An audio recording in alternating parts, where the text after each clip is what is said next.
எங்களுடைய வகுப்பு சொத்தை நாங்க பராமரிக்கிறோம், நாங்க பாதுகாத்து இருக்கோம். நீ யாரோட எங்களுடைய சொத்தை வந்து நீ கேட்கறதுக்கு? உனக்கு என்ன அருகதை இருக்கு? இன்னைக்கு இந்த அறநிலைத்துறை இருக்குது, இந்த அறநிலைத்துறையில ஒரு கிறிஸ்தவனோ அல்லது ஒரு இஸ்லாமியனோ போய் இருந்து நீங்க ஆட்சி பண்ண முடியுமா? ஒரு நிர்வகிக்க முடியுமா? இன்னைக்கு எங்களுடைய முன்னோர்கள், எங்களுடைய வழிபாட்டு தலம் எங்களுக்கு தெரியும். சரி, இப்படி வக்ஃபு சொத்தை பாதுகாப்பதுதான் இந்த சட்டம் நீங்க கொண்டு வர்றீங்கன்னா, இன்னைக்கு ஒரு ஆள் இஸ்லாத்தை ஏற்கிறார், இஸ்லாத்தை ஏற்று அடுத்த நாள் தன்னுடைய சொத்தை வந்து வக்ஃபு பண்றாரு. உங்களுக்கு வக்ஃபு சொத்தை பாதுகாக்கிறது தானே உங்க நோக்கம். அப்போ ஒரு ஆள் மனப்பூர்வமாக இஸ்லாத்தை ஏற்று இருக்கிறாரு, உள்ளபூர்வமாக இஸ்லாத்தை ஏற்று இறைவனிடத்துல அதிக நன்மை எதிர்பார்த்து தன்னுடைய சொத்துல இருந்து வக்ஃபு பண்ணாருன்னா அப்படி எப்படி வக்ஃபு பண்ண கூடாதுன்னு நீங்க சொல்லலாம். அப்ப அப்படி வக்ஃபு பண்ண கூடாது, ஒருவர் வக்ஃபு செய்வதற்கே 5 வருட காலத்தை நீங்க எடுத்துக்கிடுறீங்கன்னு சொன்னா, அப்ப இது வக்ஃபு சட்டத்தை வக்ஃபினுடைய அந்த பொருளாதாரங்களை சொத்து பத்துக்களை பாதுகாப்பதற்காக கொண்டு வரல. இன்னும் சொல்ல போனா அந்த இஸ்லாமியனுக்கு 5 வருஷம் சர்டிபிகேட் கொடுக்கிறதுக்கு நீங்க யாரு? உங்களுக்கு யார் அந்த ரைட்ஸ் கொடுத்தா? எங்களுடைய இஸ்லாமிய மார்க்கம் என்ன சொல்லுகிறது? ஒருவன் இஸ்லாமிய மார்க்கத்தை ஏற்க வேண்டும் என்று சொன்னால் லா இலாஹ இல்லல்லாஹ் முஹம்மது ரசூலுல்லாஹ், வணங்கப்படுவதற்கு தகுதியானவன் இறைவன் ஒருவன் இருக்கிறான் என்ற அந்த ஏகத்துவ கொள்கையிலேயும் முகமது என்கிற அந்த இறை தூதரை நான் இறைவனுடைய தூதராக ஏற்றுக்கொள்கிறேன் என்று ஒருவன் மனப்பூர்வமாக ஏற்றுவிட்டாலே அவன் இஸ்லாத்திற்கு வந்து விட்டானே. அப்படி இஸ்லாத்திற்கு வந்தவன் குறிப்பிட்ட சில நாட்கள் கழித்து தான் வக்ஃபு செய்யணும் இஸ்லாத்துல ஏதாவது இருக்குதா? அப்ப இஸ்லாத்துல இல்லாத ஒரு விஷயத்தை இன்றைக்கு இவர்கள் திணிக்க பார்ப்பது, இது முழுக்க முழுக்க இந்த வக்ஃபை நிர்மூலமாக்கக்கூடிய ஒரு வேலையை தான் செய்யறாங்க. அப்ப இவங்களுடைய சர்டிபிகேட்டை யார் எதிர்பார்த்து இல்ல. இன்னைக்கு ஒரு ஆள் இந்த உலகத்திலே முஸ்லீம, இந்தியாவில் முஸ்லீம வாழ்றாருன்னு வைங்க, இப்படி வாழக்கூடியவங்க பிரதமருடைய சர்டிபிகேட் எதிர்பார்த்து இருக்கிறாங்களா? அல்லது உள்துறை அமைச்சர் அவர் சர்டிபிகேட் கொடுத்தா தான் நாங்க முஸ்லீமா இருக்க முடியுமா? நாங்க இஸ்லாத்தை ஏற்பதற்கு அடுத்தவங்க யாரும் சர்டிபிகேட் கொடுக்க தேவையில்லை. நாங்கள் உளமாற ஏற்றுக்கொண்டு விட்டாலேயே நாங்கள் தாராளமாக இந்த இஸ்லாத்தில் பயணிக்கலாம். இப்படி இஸ்லாத்தில் பயணிக்கக்கூடிய ஒரு நபர் எப்போது வேண்டுமானாலும் தன்னுடைய சொத்தை இறைவனுக்காக வக்ஃபு செய்ய நாடுகிறார் என்று சொன்னால் அதை மார்க்க சட்டமும் தடுக்காத பொழுது இவங்க போட்டு இருக்கக்கூடிய திருத்த சட்டங்கள் எல்லாம் ஒன்றுக்கும் உதவாத சட்டமாகத்தான் நாங்கள் பார்க்கிறோம். எங்களோட உரிமைகளை அபகரிக்க பாக்குறாங்க, எங்களுடைய சொத்துக்களை அபகரிக்க பாக்குறாங்க. இது நாங்க வக்ஃபுக்குன்னு எங்க பாட்டம் முப்பாட்டம் கொடுத்த சொத்துக்களை வந்து ஏழை எளிய மக்களுக்காக தான் கொடுத்தாங்க. அது அல்லாஹ்வுடைய அந்த சொத்தை அபகரிக்க இவங்களுக்கு யார் இந்த உரிமை கொடுத்தது? அதை மீட்டெடுக்க தான் நாங்க அத்தனை பேரும் வந்திருக்கிறோம். हम आपको हमारा हक के वास्ते आए हैं। सो मुसलमान पर एक के बाद जुल्म करते थी। गवर्नमेंट के तरीके से आता है तो आप देखो तो हमारा हक जो हमारे क्या बोलते हैं आबो अजदाद के तो बाप दादा छोड़ को गई है। मुसलमान का मानदे, गरीबों का मानदे, यतीमों का मानदे, बेसहारा को का मानदे बोल को उस माल में आप गवर्नमेंट हिस्सेदार बन को मुसलमान को हम देते बोलते हैं। हम ना नको गवर्नमेंट के जरिए से, हम ना हमारे बड़े जने के जरिए से मिल जाते हैं। जितना मिलता उतना अल्हम्दुलिल्लाह।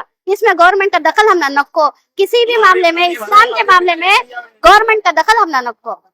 இது அல்லாஹ்வுடைய சொத்தை காப்பதற்காக நடக்கக்கூடிய ஒரு போராட்டம். இந்த விஷயத்தை குறித்து நாங்கள் மக்கள் மத்தியில கொண்டு போய் சேர்த்த நேரத்திலேயே அவர்கள் மத்தியில ஒரு தன்னெழுச்சியை எங்களால் பார்க்க முடிந்தது.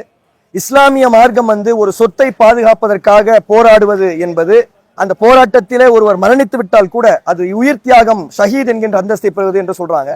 அதை மக்கள் நம்புகிறார்கள். அந்த அடிப்படையில இறுதி வரை இந்த சொத்துக்களை மீட்கக்கூடிய சூழல் வரை இஸ்லாமியர்களுடைய போராட்டம் என்பது தொடரும்.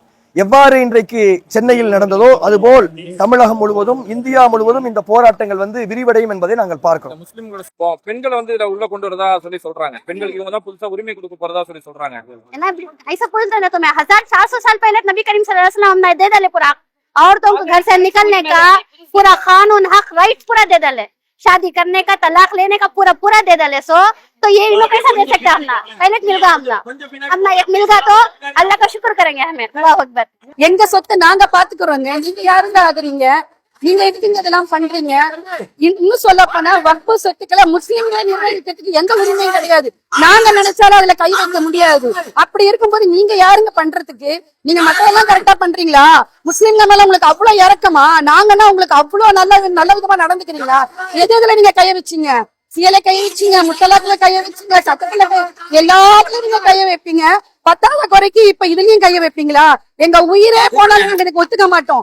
பிஜேபி ஆட்சியில பெண்களுக்கு என்னென்ன நடக்குதுன்ற இதுக்கு மணிப்பூர் மட்டுமே சாட்சி சொன்னா நிறைய லென்த்தியா போகும். உங்க ஆட்சியில பெண்களுக்கு உரிமை, பெண்களுக்கு பாதுகாப்பு இருக்கா? நாங்க சொல்லவா உங்க ஆட்சியில என்ன மாதிரி இருக்கு அப்படின்ட்டு. எங்களுடைய அல்லாஹ் அக்பர், அல்லாஹ் அக்பர், அல்லாஹ் அக்பர். ஒன்றிய அரசாங்கம் இஸ்லாமிய மார்க்கத்துல மூக்க நுழைக்கக்கூடிய ஒரு வேலையை செய்கிறார்கள்.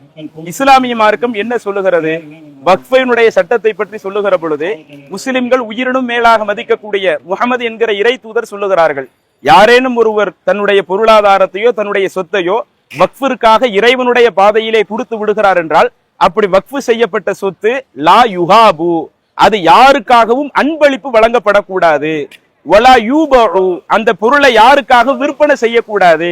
வலா யூரசு, வாரிசுதாரர்கள் வாரிசுரிமையில கூட வக்ஃபு செய்யப்பட்ட அந்த பொருளாதாரத்தை பெற்றுக்கொள்ள முடியாது என்று இறை தூதர் சொல்லுகிறார்கள். அப்ப வக்ஃபுக்குன்னு இஸ்லாமிய மார்க்கம் என்ன சொல்லுது? அந்த பொருள் அந்த இடத்தை யாருக்கு அன்பளிப்பு செஞ்சிடக்கூடாது, யாருக்கு அந்த இடத்தை வித்துறக்கூடாது.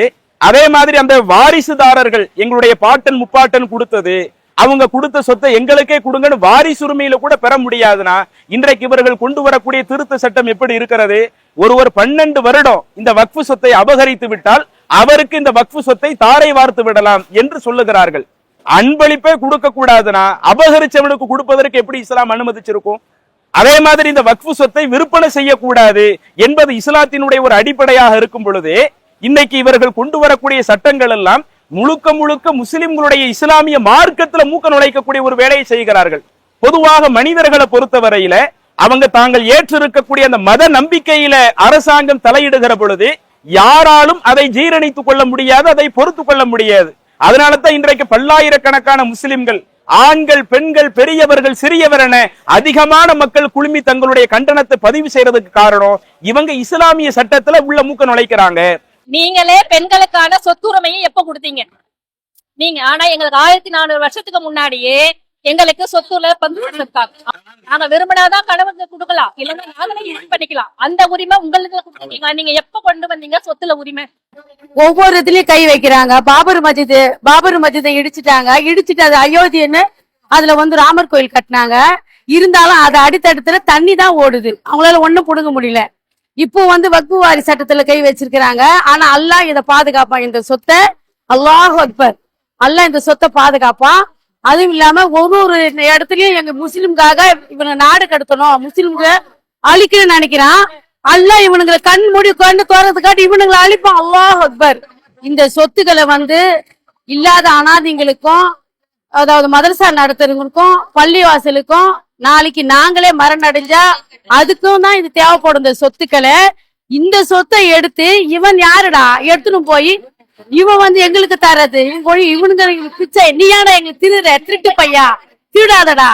இது நீங்க அந்த சட்ட விதிகளை நீங்கள் மிக தெளிவாக பார்த்தாலே இது முஸ்லிம்களுடைய சொத்துக்களை அபகரிப்பதற்காகத்தான் கொண்டு வரப்பட்டிருக்கு. உதாரணத்துக்கு ஒரு விஷயம் சொல்வதாக இருந்தால், இதற்கு முன்னாடி சொத்துக்களை அபகரிப்பவர்களுக்கு நான் பேலபிள் அஃபென்ஸ் சொல்லக்கூடிய ஒரு சூழல் இருந்தது. இன்னைக்கு அதை சாதாரண ஒரு சிம்பிள் இம்ப்ரிசன்மெண்டா மாத்துறாங்க. அதாவது பிணையில் வர முடியாத ஒரு குற்றமாக இருந்ததை ஒரு எளிமையான ஒரு குற்றமாக மாற்றுவது என்பது ஒரு பெரிய மோசமாடி. இப்ப இந்த விஷயத்தை செஞ்சுட்டு அவங்க எப்படி பாதுகாப்பதாக சொல்லுவாங்க? சொல்ல முடியாது. அதே மாதிரி வக்ஃபு வாரியத்திற்கு அந்த சொத்துக்களை மேனேஜ் பண்ணுவதற்கு என்று வக்ஃபு நிறுவனங்களிலிருந்து வரக்கூடிய 7% பொருளாதாரத்தை குறைத்து 5% மாத்துறாங்க. 5% மாத்திரம் எப்படி நீ சொத்துக்களை பாதுகாப்ப? அப்ப இந்த இடத்துலயும் நீ பொய் சொல்ற. இப்படி இதற்கு முன்னாடி வக்ஃபு வாரியம் ஒரு இடத்துல இந்த இடத்தை ஆக்கிரமிப்பு செஞ்சிருக்கிறாங்க, அது அப்ஜெக்ஷன், நீங்க எவாக்குவேட் பண்ணணும், எவிக்ஷன் கொடுக்கணும் என்கின்ற ஒரு அதிகாரம் என்பது இருந்தது. அதை இனிமேல் செய்ய முடியாது. சர்வே பண்ணுவதற்கான அதிகாரம் இருந்தது, இனிமேல் அதை செய்ய முடியாது. எல்லா அதிகாரங்களையும் வருவாய்த்துறை கலெக்டர்களுக்கு என்று கொண்டு போறாங்க. யோகி ஆதித்யநாத்துக்கு கீழே இருக்கக்கூடிய அந்த கலெக்டர், அங்க இருக்கக்கூடிய ரெவன்யூ இன்ஸ்பெக்டர், விஏஓ எப்படி செயல்படுவார் என்பது நாம் அறியும். எந்த சட்டங்களையும் மதிக்காமல் வீடுகளை இடிக்கக்கூடியவர்களை, மக்களை சுட்டுக் கொல்லக்கூடியவர்கள், அப்படி கொல்லக்கூடியவர்கள் எந்த வகையில இந்த விஷயங்களை செய்வார்கள் என்பதை நீங்கள் புரிந்திருக்கிறீங்க. இது பொய், புரட்டு. இது இவர்கள் இஸ்லாமுடைய சொத்துக்களை பறிப்பதற்காகவே செய்யக்கூடிய செயல்தான். இது எங்களுடைய மத உரிமை. இன்னைக்கு இந்த சொத்துக்களை எத்தனையோ சுன்ன ஜமாத் பள்ளிவாசல், எத்தனையோ மைதானங்கள், அதாவது நம்மளுடைய கபுஸ்தலங்கள் இருக்குது. இன்னைக்கு நம்ம லேசா விட்டுட்டோமா, நாளைக்கு என்னுடைய பிள்ளை பாதிக்கப்படுமா? என்னுடைய கபுஸ்தலத்துக்காக வேண்டி நான் போய் நிக்கணும் அவங்க கிட்ட. ஐயோ என்னுடைய கபுஸ்தலம் எனக்கு இடம் தாங்க, நம்ம அவங்க கிட்ட போய் நிக்கணும். உன்கிட்ட நான் ஏன் நிக்கணும்? நீ யாரு? உன் அப்பா கொடுத்த சொத்தா? இல்லது அமித்ஷாவோட அப்பனோ அல்லது மோடி இவங்களுடைய அப்பா வீட்டுல இருந்து வந்த சொத்தா? என்னுடைய முன்னோ, என்னுடைய பார்ட்னர், என்னுடைய வம்சத்துல இருந்து வந்தவங்க எங்களுக்காக கொடுத்துட்டு போன சொத்தை நீ யார் அபகரிக்க? ஒன்னால எப்படி அபகரிக்க முடியும்? சத்தியமா நாங்க இது விடவே மாட்டோம். எங்களுக்கு சரியான நீதி கிடைக்கிற வரைக்கும் எங்களுடைய ஆர்ப்பாட்டம் ஜனநாயகத்தின் அடிப்படையில் தொடரவே செய்யும். இன்ஷா அல்லாஹ். அல்லாஹ்வுடைய உதவி மிக சமீபமாக இருக்குது. அல்லாஹ் அநியாயக்காரர்களை கண்டு கொள்ளாம இருக்கல. அவன் அல்லாஹ் கண்டிப்பா அவனை பிடிப்பான். நீங்க ஜமாத் எல்லாமே உங்களுக்கு பிடிக்கலனாலும் இந்த மாதிரி விஷயங்களை ஒன்னா சேருங்க. நீங்க எப்படி கத்த தேவையில்லை. ஆட்டோமேட்டிக்கா அந்த அந்த அந்த அதிகாரத்தை அந்த ஆட்சியாளர் நம்ம கையில கொடுப்பாங்க. நீங்க எதுக்காக பிளவுபட்டு நிக்கிறீங்க? எனக்கு இந்த கேள்விக்கு பதில் வேணும். இன்னும் நாம கேட்கிறோம், ஒன்றிய அரசாங்கத்தில் இருக்கக்கூடியவங்களுக்கு ஒரு மதத்தினுடைய விவகாரத்துல உள்ள தலையிடுறதுக்கு யார் அதிகாரம் கொடுத்தது? இன்றைக்கு நம்மளுடைய நாட்டினுடைய பிரதமராக இருக்கலாம், நம்மளுடைய நாட்டினுடைய உள்துறை அமைச்சராக இருக்கலாம், அல்லது ஒன்றிய அமைச்சரவைகள் இருக்கக்கூடியவங்களாக இருக்கலாம். அவங்க இந்த நாட்டு சட்டப்படி நடப்பதாக இருந்தால் மதச்சார்பற்ற நாட்டிலே ஒருவருடைய மதத்துல உள்ள மூக்க நுழைக்கிறதுக்கு நம்மளுடைய அரசாங்கம், நம்மளுடைய இந்திய அரசியல் சாசன சட்டம் அனுமதி கொடுக்குதா? அப்ப இந்திய அரசியல் சாசன சட்டத்தையும் குளிதோண்டு புதைக்கக்கூடிய ஒட்டுமொத்த வக்ஃபு சொத்துகளையும் அபகரிக்கக்கூடிய ஒரு தீய நோக்கத்தில் இவங்க செயல்படுறதுனால சொத்துக்கள் இழக்கப்படுவது இது ஒண்ணு. இஸ்லாமிய மார்க்கத்துல மூக்க நுழைப்பதை இந்த இஸ்லாமிய சமூகத்துல யாரும் ஏற்றுக்கொள்ள மாட்டோம் என்பதாகத்தான் நாங்க இன்றைக்கு இந்த போராட்டத்தை நடத்தி இருக்கிறோம். இன்னும் இந்த போராட்டம் இன்றோடு முடியக்கூடிய போராட்டம் அல்ல. இதற்கடுத்து உச்ச நீதிமன்றம் இந்த வழக்கை எடுத்து விசாரிக்க இருக்கிறாங்க. அந்த உச்ச நீதிமன்றம் வழங்கக்கூடிய அந்த தீர்ப்பு உச்ச நீதிமன்றத்தின் மீது நாங்க நம்பிக்கை வைக்கிறோம். அவங்க நியாயமாக நடப்பாங்க என்று நாம அதை விரும்புறோம். ஒருவேளை எங்களுக்கு உச்ச நீதிமன்றத்திலேயும் எங்களுடைய உரிமை பறிக்கப்படக்கூடிய விதத்தில் நடக்குமேயானால் இந்த வக்ஃபு சொத்தை விட்டு கொடுப்பதற்கு முஸ்லிம்கள் யாரும் தயாராக இருக்க மாட்டாங்க. எப்படி வேளாண் திருத்த சட்டத்துல ஒரு புள்ளிய கூட மாற்ற மாட்டேன் என்று பேசினார்களோ, கடுமையான போராட்டத்தை விவசாயிகளுடைய போராட்டத்தின் மூலம் அந்த வேளாண் சட்டத்தையே வாபஸ் பெற்றார்களோ, அதே போல இஸ்லாத்தை மூக்கை நுழைத்திருக்கக்கூடிய இந்த வக்ஃபு சட்டத்திற்கு எதிராகவும் நாங்கள் எங்களுடைய கடைசி காலகட்டம் வரை நாங்கள் எங்களுடைய போராட்டத்தை தொடர்ச்சியாக கொண்டு செல்வோம். நிச்சயம் இந்த ஒன்றிய அரசே அந்த போராட்டத்தினுடைய அந்த வீரியத்தை பார்த்து, ஜனநாயக வழிகள் இந்த போராட்டத்தை பார்த்து ஒன்றிய அரசே இந்த சட்டத்தை வாபஸ் பெறக்கூடிய அளவிற்கு அடுத்தடுத்து தொடர்ச்சியாக நடத்தக்கூடிய ஒரு போராட்டமாகத்தான் நாங்க இந்த விஷயத்தை பார்க்கிறோம். இதோடு நாங்க கலைந்து போகக்கூடிய ஒரு நிலையில எங்களுடைய மனநிலை இல்லை. Mister perfect extra gold. தாம்பத்திய வாழ்வில் தடுமாற்றமா? இல்லற வாழ்க்கை இனிமையாக அமைய வேண்டுமா? இனி கவலை வேண்டாம். பல வருடங்களாக குழந்தை இல்லாதவர்களுக்கும் குழந்தை பாக்கியம் கிடைத்துள்ளது. வயதான பலகினமா, சுகர் பலகினமா, அனைத்திற்கும் ஒரே தீர்வு. எவ்வித கலப்படமும் இன்றி 100% ஹலாலான முறையில் தயாரிக்கப்படுகிறது. இப்போதே ஆர்டர் செய்யுங்கள். மேலும் விவரங்களுக்கு கீழுள்ள எண்ணை அணுகுங்கள்.